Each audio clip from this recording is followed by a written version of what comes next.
অনেক দিন পরে আজকে একটা নতুন ভিডিও নিয়ে আলোচনা করব। টপিকটা আমাদের লারাভেল রিলেটেড মনে হচ্ছে না, কিন্তু আসলে এটা এমন একটা টপিক যেটা যারা প্রোগ্রামার না, যারা লারাভেল করে বা লারাভেলের সাথে সম্পর্ক নাই, সবারই দরকার হয় এমন একটা বিষয়। বিষয়টা কি? অ্যালগরিদম। ওকে, আচ্ছা, এইখানে বলে রাখি যে এই যে আমরা যারা যত রকমের পৃথিবীতে যত রকমের জীবজন্তু আছে, এরা সবাই অ্যালগরিদম ব্যবহার করে। তাহলে ব্যবহার করার আগে আবার কিছু আছে, কী করতে হয়? তৈরি করতে হয়। তৈরি করাটা এটা এমন একটা প্রসেস যে সে যখন যখন প্রয়োজন হচ্ছে তার মতো করে সে অ্যালগরিদম তৈরি করে ফেলে। তার মানে এই প্রসেসটা থেমে নাই। এই জন্য এক ভাই একটা তার লেখাতে লিখছিলেন যে সব জীবন্ত বস্তুই সবসময় অ্যালগরিদম তৈরি করে এবং তৈরি করছে, আবার ব্যবহারও করছে। ওকে, এবার আমাদের অবস্থায় আসি। আমরা সারাদিনে যা যা করি তার সবগুলোতেই কিছু ধাপ থাকে। যেমন আমরা যদি চিন্তা করি সকাল থেকে রাত পর্যন্ত, ঘুম পর্যন্ত আমরা কী কী করি, খুব সংক্ষিপ্তভাবে যদি এটা বলি যে ঘুম থেকে উঠি, তারপরে আমরা ওয়াশরুমে যাই, তারপরে ব্রাশ করি, জামা কাপড় চেঞ্জ করি, স্কুলে বা অফিসে যাচ্ছি, অফিসে যাওয়ার সময় ব্যাগটা গোছাচ্ছি, দেন আমরা কোন গাড়িতে যাচ্ছি। এই যে প্রত্যেকটা কাজ বললাম, এগুলো হচ্ছে একটা বড় কাজের অংশ। হ্যাঁ, বড় কাজের উপর থেকে দেখা। তা আমরা যদি আরেকটু ডিপে যাই যে আচ্ছা ঠিক আছে, আমরা যে এই যে বললাম যে ব্রাশ করতে হয়, ব্রাশ করাটার ক্ষেত্রে আমাদের কতগুলো স্টেপ থাকে, আমরা আসলে এখানে কী কী করি, কেমন আমরা আগের একটা ধাপকে একবারে অনেকগুলো ধাপে ভাগ করে ফেলতেছি। চিন্তা করে দেখি, যদি এরকম হয় যে ব্রাশটার সাথে আমি ব্রাশটা হাতে নিলাম, নেওয়ার পরে দেখলাম যে ব্রাশটা হ্যাঁ মোটামুটি পরিষ্কার, তাহলে আমি সর্বোচ্চ পানি দিয়ে ধুয়ে এর সাথে পেস্ট নেব। যদি এরকম হয় যে না একটু বেশি পরিমাণ ময়লা হয়ে গেছে, তাহলে কী করতে হবে? এটা ভালো মতো ধুতে হবে। ভালো মতো ধোয়ার জন্য হয়তো সাবান ইউজ করবে। যদি এটা এমন হয় যে হ্যাঁ অলরেডি বেশ কিছুদিন হয়ে গেছে আমি ব্যবহার করছি, এটাকে আর ভালো মতো পরিষ্কার করা দরকার, তাহলে গরম পানিতে চুবিয়ে পরিষ্কার করে নিতে পারি, তাই না? এই ধরনের কাজ আমরা করি। তাহলে শুধু ব্রাশটা যথাযথ কি না এটা করার জন্য আমরা কয়েকভাবে করতে পারি। আচ্ছা, এবারে চিন্তা করে দেখো যে আমরা যদি মনে করি যে ব্রাশটাকে ফুটাইতে হবে, গরম পানিতে দেবো, এখানে একটা বড় একটা প্রসেস চলে আসে। কি প্রসেস? এটাকে একটা পাত্রের মধ্যে পানি নিতে হবে, পানি আছে কি না এটা আপনি সেটা দেখতে হবে, পানিটাকে নিয়ে আমাদের আগুন জ্বালাতে হবে, চুলাতে আগুন ধরাতে হবে, তাই না?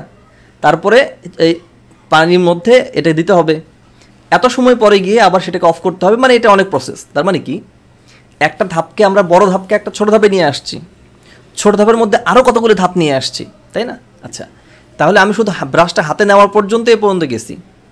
এরপর যখন হাতে পেলাম তখন আমরা এর সাথে পেস্ট লাগাচ্ছি, তাই না?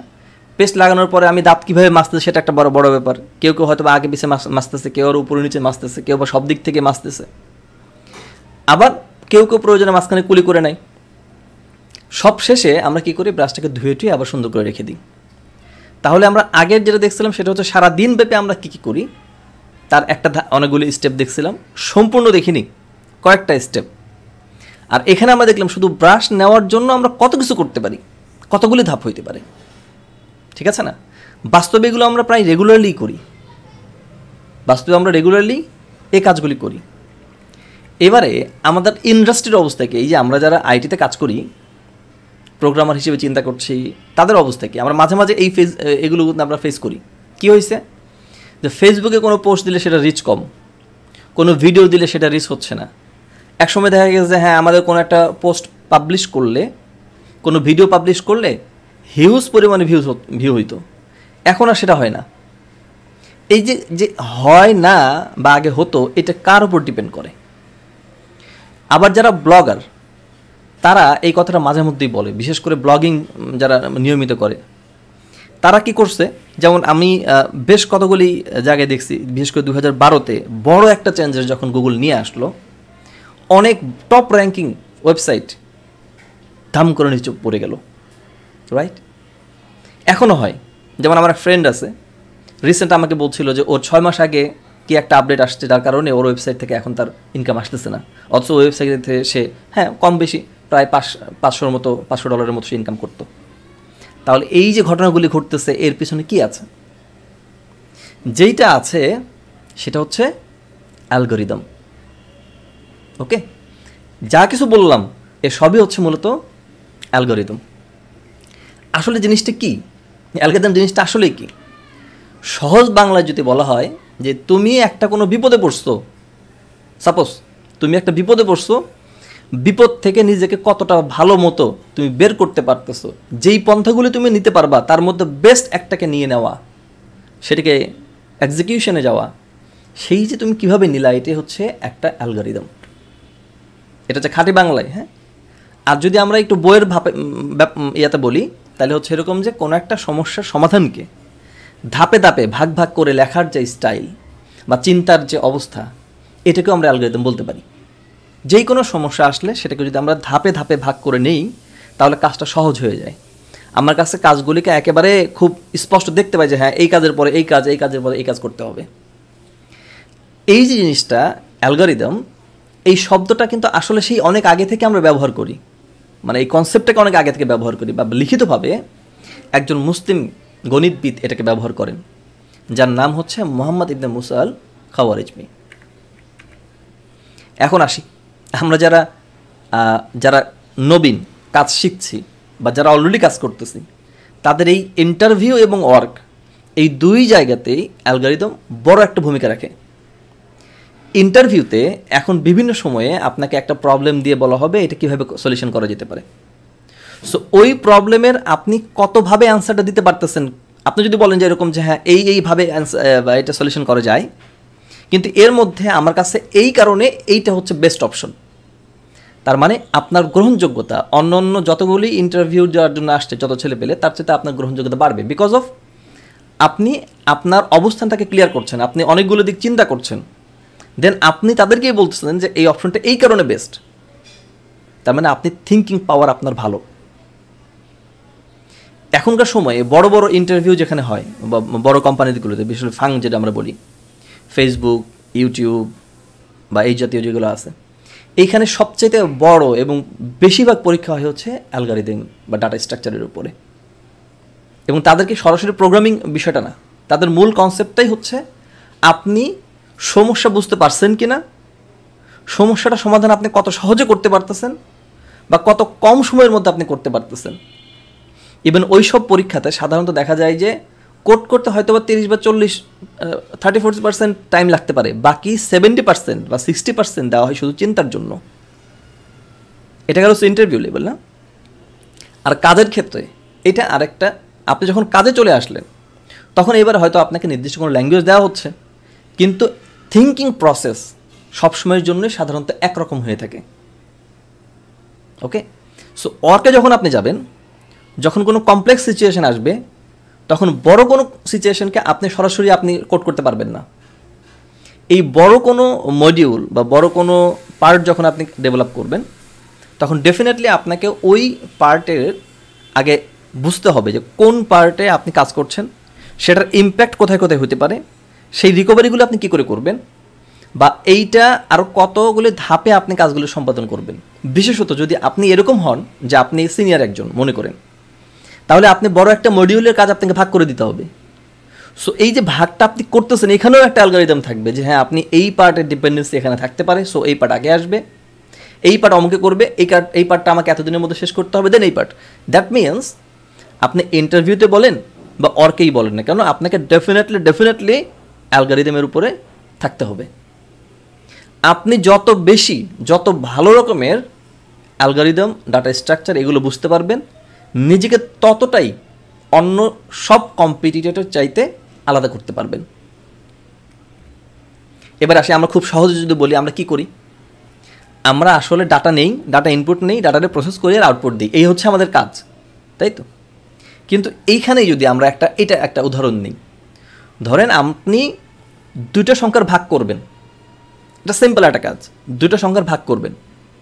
এখন কীরকম, খুব সহজভাবে বললে এরকম বলা যায় যে আমি দুইটা সংখ্যা ইনপুট নিলাম, দুটার ভাগ করার জন্য এ ভাগ বি রেখে দিলাম সি ভেরিয়েবলের মধ্যে, সিটাকে আউটপুট দিয়ে দিলাম, শেষ হয়ে গেল। কিন্তু এবার আপনি চিন্তা করেন এখানে আরও কী কী জটিলতা থাকতে পারে।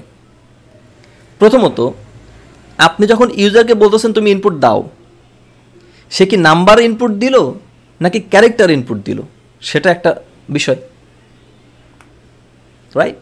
ওকে, যদি এরকম হয় যে ক্যারেক্টার দেয় তাহলে সেটা ভাগের মধ্যে যাবে না, সো আপনাকে সেটা কনসিডার রাখতে হবে, সেটা টোটাল মাথায় রাখতে হবে যে এখানে ভ্যালিডেশন দিতে হবে।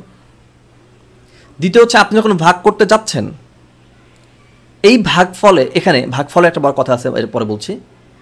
ভাগ যখন করতে যাবেন, যদি শূন্য দিয়ে ভাগ দিয়ে দেয় তাহলে এখানে মানে এক্সেপশন আসবে, এটা ইম্পসিবল, এটা অ্যালাউড না। ডিভাইড বাই জিরো এক্সেপশন আসবে। সো এখানে আপনাকে হ্যান্ডেল করতে হবে, সে যদি ডিভাইড বাই মানে জিরো দিয়ে যদি ভাগ দিতে যায় তাহলে বলতে হবে এটার ফলাফল জিরো বা অন্য কিছু, এটা অ্যালাউড না, এক্সেপশন থ্রো করতে হবে, ইউজারকে বলতে হবে এটা ঠিক না। দ্বিতীয়ত, এবার লাস্ট যে পয়েন্ট যে বলতে যাচ্ছিলাম সেটা হচ্ছে ভাগফল। যেমন সব ক্ষেত্রে ভাগফল আপনি কীভাবে দেখাবেন সেটা সবচেয়ে অনেক বড় একটা বিষয়। রেজাল্টই নিচ্ছেন কিন্তু সেটা কীভাবে নেবেন সেটা একটা বড় বিষয়। কেন এই কথা বলছি? সাপোজ আপনি 100কে 3 দিয়ে ভাগ দিলেন, ভাগফল কত হবে? 33.3333333 এভাবে চলতে থাকবে।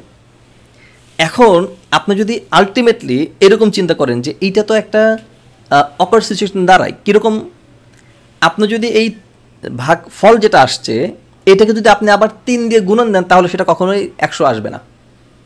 তাহলে এই যে সিনারিটা বললাম, এক্ষেত্রে আপনার করণীয় কী হবে? এবং যখন আমরা ফিনান্সিয়াল বিভিন্ন বিষয় নিয়ে কাজ করি তখন এই বিষয়গুলি সবচাইতে বেশি কনসিডার করা হয় যে আমার কতটা অ্যাকিউরেটলি আমি কাজটা করতে পারতেছি। তাহলে বোঝা গেছে তো, শুধু ভাগ করতে গেলেই আমাদেরকে এতগুলো কনসিডারেশন রাখতে হচ্ছে, তাই তো? তার মানে হচ্ছে এক কথাই হচ্ছে এটাও আমরা অ্যালগরিদম বলতেছি, কিন্তু এটাকে ভাগ ভাগ করে অনেকগুলো স্টেপে নেওয়া যেতে পারে, স্মলেস্ট অ্যালগরিদম। ওকে, এখন কথা হচ্ছে আপনি একজন প্রোগ্রামার, আপনার জন্য অ্যালগরিদমটা কেন দরকার হবে? প্রথমত, আপনাকে যখন একটা কাজ দেওয়া হবে, কাজটা কতটা সহজভাবে আপনি কাজটা করতে পারবেন, এই কাজটা করার জন্য কতগুলি ওয়ে থাকতে পারে। আপনি কি একটা ওয়ে পাচ্ছেন নাকি আরও অনেকগুলো ওয়ে পাচ্ছেন? যদি অনেকগুলো ওয়ে পান তাহলে সেই ওয়েগুলির মধ্যে কোনটা বেস্ট হবে সেটাকে পিক করতে হবে। আপনি এমন একটা পিক করবেন যেটা পিক করলে পরবর্তীতে আর অন্য কোনো নতুন ইস্যু তৈরি হবে না, এমন একটা পিক করতে হবে। তার মানে হচ্ছে আপনি প্রোগ্রামার, আপনাকে এই বিষয়ে অবশ্যই নজর দিতে হবে সর্বোচ্চ, আদারওয়াইজ আপনি কোনো না কোনোভাবে ফল্টে পড়বেন। সেটা এমন হতে পারে যে হ্যাঁ আপনার প্রোগ্রাম এখন কাজ করতেছে, পরে কাজ করবে না। এমন হতে পারে যে আপনি কোডিং করছেন, করার পরে আপনি নিজে টেস্ট করতে গিয়ে দেখতেছেন এই সমস্যা সেই সমস্যা রয়ে গেছে। কখনো এমন হতে পারে যে আপনার কাছে সমস্যা পড়ে নেই, কিন্তু এটা যখন ডেভেলপমেন্টে প্রোডাকশনে চলে গেছে তখন গিয়ে সমস্যা ধরা পড়তেছে। সো একজন প্রোগ্রামারের জন্য ডেফিনেটলি অবশ্যই অ্যালগরিদম ভালো মতো জানা উচিত।